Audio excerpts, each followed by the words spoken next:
Hello friends, today in this fourth lecture of first module of tourism marketing, we will study about some marketing philosophies.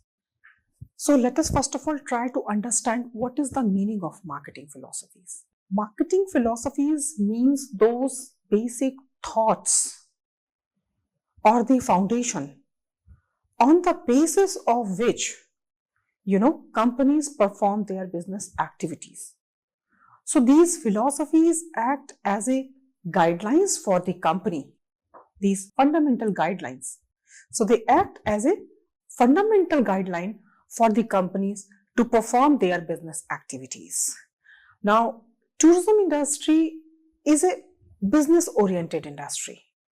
So its marketing philosophies have basically evolved the way in which the tourism business per se itself has evolved. So the way around the world, businessmen into this industry were performing their business activity. Similar way, philosophies were also evolving. So it's a very simple thing. There is nothing complicated here. People were performing their business the way these businesses were evolving. Whatever the generalized way in which we can say that most of the time people are working like this or the businessmen are working like this, that becomes a fundamental guideline or the philosophy or the orientation or the thoughts of the business. So first of all, let us start with boosterism philosophy. As the name itself is suggesting, boosting. So it developed around 1950s. So around 1950s, actually people were thinking that tourism is one such activity which should be developed, which should be provided the kind of backup it is needed to develop it as a socially accepted business form.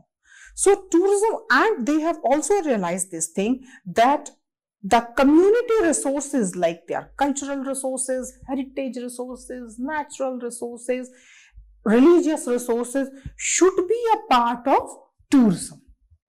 So it was a thought process like that these resources which were actually, if we see, owned by the communities should be exploited by tourism to perform some kind of business activity, and that business was tourism business. And they have also realized that to use all these resources to perform a business activity, there are certain obstacles, like when the tourist is coming, they need transportation, they need guides, they need accommodation. So these obstacles should be overcome by developing facilities required by the tourist. So if the tourist is required accommodation facility has to be developed. If the tourist is requiring transportation facility has to be developed. So first of all, there is to be resources, community resources. The tourism business has a right to exploit them for the business purpose. Now, while conducting this business, whatever are the lacuna or obstacles or the problems which are there, those problems should be overcome by developing facilities for the tourist. Now, destinations actually did extensive infrastructure development. We talk about transportation, we talk about accommodation. These all things come under infrastructure. So, these destinations did extensive infrastructure development to attract and accommodate more and more tourists to their destinations or to their cities. Now, there were also some efforts which were made during this time to make the host community also more tourist welcoming.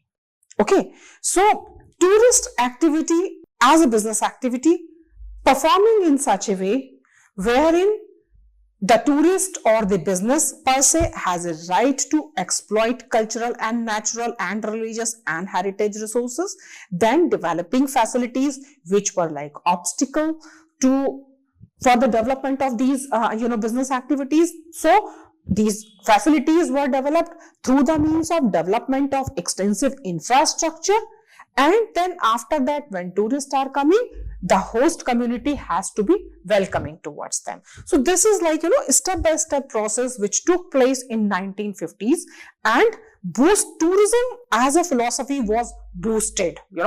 welcomed, it should be done, it is very good, and it is providing this and that. So this is called boosterism philosophy, which happened in 1950s around the world. Now next is economic philosophy. Development which were done in 1950s, actually it gave a good idea to these businessmen, governments, local community, people, that tourism has a power to do a good business. So now their attention got attracted towards the economic capacity of tourism as a business. So after 1950s, after this boosterism, when tourism was, more than welcoming, after that, more than welcomed, after that in 1960s, by 1960s, tourism was established as an industry. And this was providing a good financial benefit to the businessman, to the government, and to a certain extent, host community also. I'll not say completely, but yes, to a limited extent to the host community also. Now, besides this, governments also realized that tourism has a good power as a job creator. It can create a good number of jobs. This is, in fact, a very good strength of tourism around the world, even today also. After that, they have also realized it brings in business, it brings in foreign exchange. Brings in foreign exchange means it is increasing the size of the economy. It is not only the internal money which was there in the economy, which was circulating repeatedly. No, it is increasing altogether the size of the economy by bringing in foreign exchange into it. And then it is a good income provider to reduce income disparities. So those people who were not very skilled or educated or couldn't do having some kind of technical knowledge, they could also enter into the industry, so that disparity in income which was there, it could be reduced to a certain extent by using tourism as an economic activity. Now, this all resulted in companies and government selling more and more tourism related products.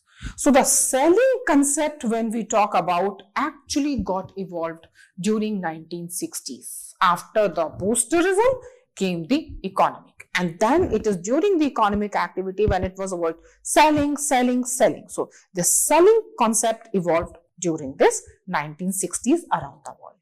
Now third is what happened, spatial and time planning orientation. Now what happens during 50s? Infrastructure development, boosting tourism as an economic activity. In 1960s, development.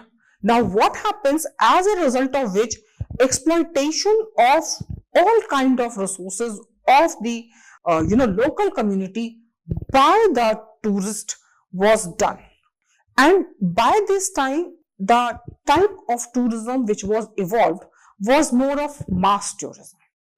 And today we all know that mass tourism is one of the best or one of the worst in exploiting or over exploiting the resources which are owned by destination or the host community. So that way the negative impact of tourism became prominent, coming at the front, because before that tourism was not at such a high extent. Now it had been around 20 years, 2 decades, and the exploitation of the resources was continuously happening. So negative impacts started showing, So as a result of which this boosterism concept, it got a hit, People said, no, it is not just about selling and, starting and doing everything from the perspective of only tourist. So from here, organizations started, there was one more drawback also.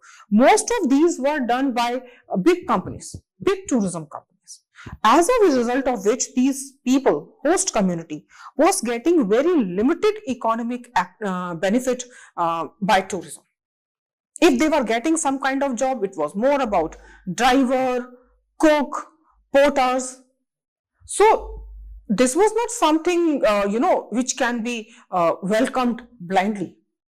There has to be more opportunities for making money in a positive way by host community. And this is what actually organizations realized. Because as a result of all these things, it resulted in a kind of host becoming kind of fed up with tourism. They were thinking that their resources were getting exploited, but they were not getting the financial benefits which in lieu of that should come to them. So organizations started thinking about the ways to minimize these, negative impact. And they started doing more efficient spatial and time planning. Spatial planning means space planning, and then time planning. So it should not be like that everybody is going to the same place or every year is taking the tourist to the same place. A destination has more than one site.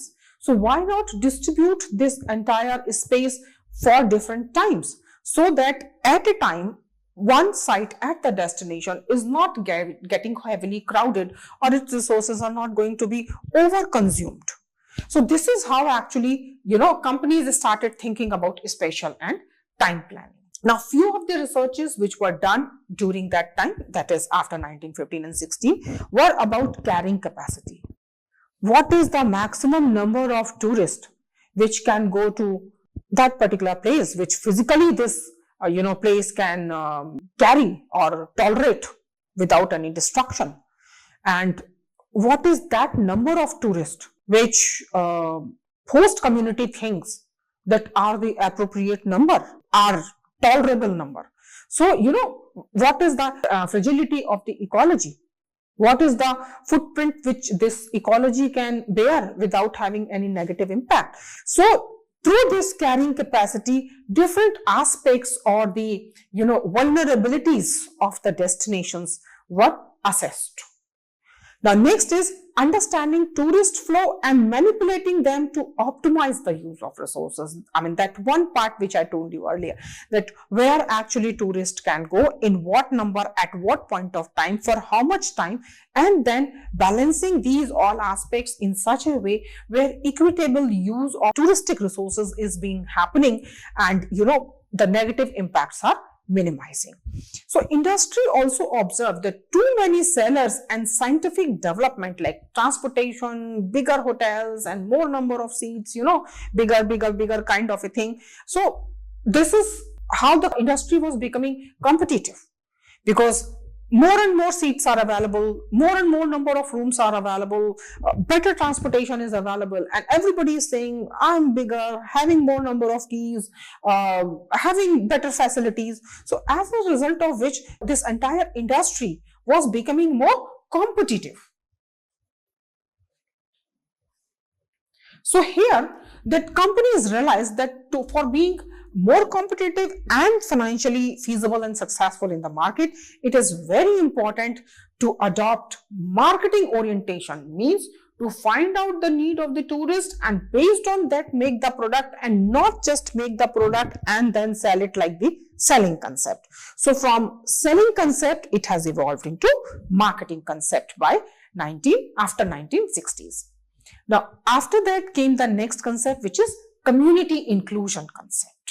In community inclusion concept, primarily companies which conducted through their employees, hence the local community felt left out. So the example which I gave you, like, where porter, driver and, cooks, these people were acting as a guide, as a resource available in the local community. Instead of using them in that way, it is always better to upskill these people and to provide them more service, provide them more skills, knowledge, and then absorb them in the tourism industry so that their salaries can be higher. They can get higher benefit after, this entire economic activity, this business. So companies started giving skill development programs, re-skilling the already existing or used local people, then absorbing them as an employee or as a resource for those jobs which are higher paid, and not just providing them something very basic like cook, porter or driver kind of thing.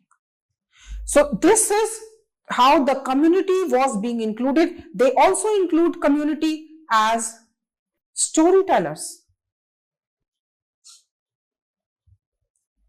Community has the best local knowledge.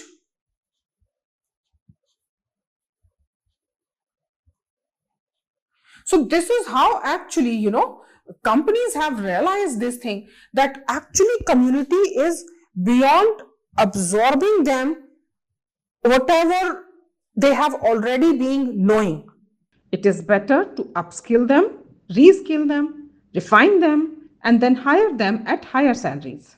So to make tourism more welcoming and to give local communities bigger values from tourism incomes, tourism authorities made tourism more inclusive by absorbing these local community. Now this philosophy was something like societal marketing, where the marketing has to be beneficial not only for the sellers or the producers or the marketer or the consumers or the intermediaries, but for the society at large itself. So this is how actually slowly this concept of societal marketing was come into existence. Now after that, the next type of philosophy which evolved was sustainable development orientation. Now with gradual development of tourism as an economic activity in 1950s, spatial planning and time planning in 1970s, and after this community inclusion in 1990s. So if we look at it, we have three pillars of sustainability: economics, ecology, and community. And slowly with the passage of time from 1950s to 1990s, that is approximately 4 decades, 50s, 60s, 70s, 80s, 90s, 5 decades, all the pillars which were required for this sustainability concept was set in place. So now from 1990s onwards, companies started thinking about more sustainable way of doing a business. It also includes about optimization of resources.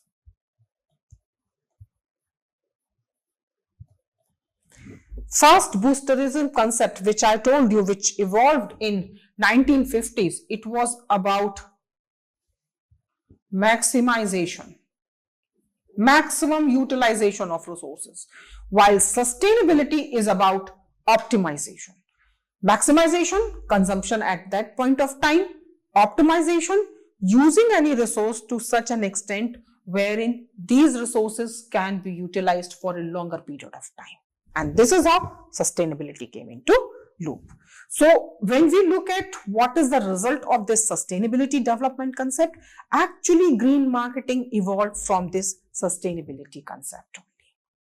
So from maximization to optimization to economy to sustainability to green marketing, slowly this entire tourism business and tourism marketing itself was evolving, and it was incorporating more of local communities, doing practices which are acceptable to the society, doing practices which was beneficial for the longer sustainability, exploiting natural resources to such an extent where ecology can actually manage it or sustain it.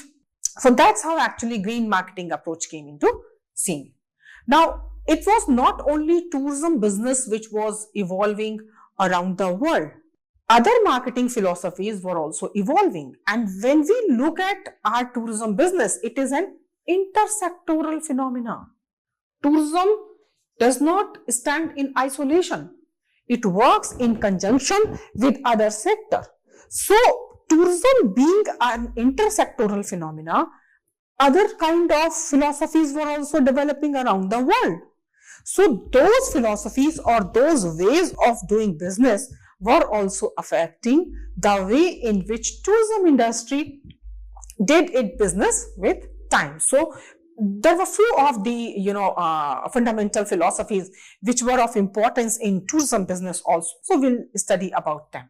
So first is the production concept. As the name itself is suggesting, what is important? Production. So it simply believes that customers actually purchase those products which are readily available. What is the meaning of readily available? Easily available. So those products which are easily available and which are expensive, customers simply purchase those products. So the more you produce, the more you can, customers will purchase you. You will not sell, customers will purchase you. So producers try to get economy of scale of production through it. Economy of scale means since you are producing at a larger extent, so your factories or your resources, touristic resources are being utilized in the best way. So as a result of which per unit cost of production is going down. This is called economy of scale. And here we are using economy of scale of production. How are we attaining this economy of scale? By producing more and getting per unit cost lower. So, but this was resulting in mass production. So, you produce in mass and you distribute in mass. And if you distribute in mass, since your product is easily available because it is existing in the market, it is inexpensive also because you have got economy of scale. So, as a result of which, your customers will purchase it. And it's a very simple thought which was there in the mind of people. Now, this philosophy is only successful when consumers are loyal. You need to understand that it is not only you as a marketer who is purchasing and selling the product. There are other businesses also existing in the market doing the same what you are doing. So, if customers are getting your product readily available, customers are also getting their products also readily available. So, customer, even if you are inexpensive, they are also inexpensive. So, customer will only purchase your product if they are loyal to you, because it is not just you who is extensively present and inexpensive. Others are also existing in the market. And they are not looking for any change. I mean, in their subsequent purchase, if I have purchases today and I'm going to purchase after, let's say, every 3 months, the frequency of purchases every 3 months, then I'm not looking for anything else in my product. Because the moment I look for something else, I'm not looking for only Thailand, I'm looking for Thailand and Malaysia, or maybe Malaysia and Singapore, or even Singapore with a cruise, then my product is changing. But here we are talking about mass production. So mass production is only possible if we are not making any change in the product. So if the customer is loyal and he is not looking for any change in the subsequent product which he purchases, only then this product is going to be successful. This concept is going to be successful. And this is only possible in case of mass consumption. So when we talk about group inclusive tours, especially to destinations like Thailand, Malaysia, those which are economical, those which are already existing in the market, those which are used by your generally new customers. I'm saying generally. Okay? Because when a person goes out from India and goes to, abroad, he generally thinks about Thailand and Malaysia. It's very, or maybe, Dubai kind of a place. It's very difficult for them to think about going to Australia or New Zealand or Hong Kong or, USA in his first trip to abroad. So for these kind of production concept is fine. Okay. Now next concept which is there is the product concept. Now in production concept, production was important. In product concept, what is of utmost importance? Product itself. Okay. So consumer prefer products which are best in quality. Customer does not prefer product which is readily available and inexpensive. No.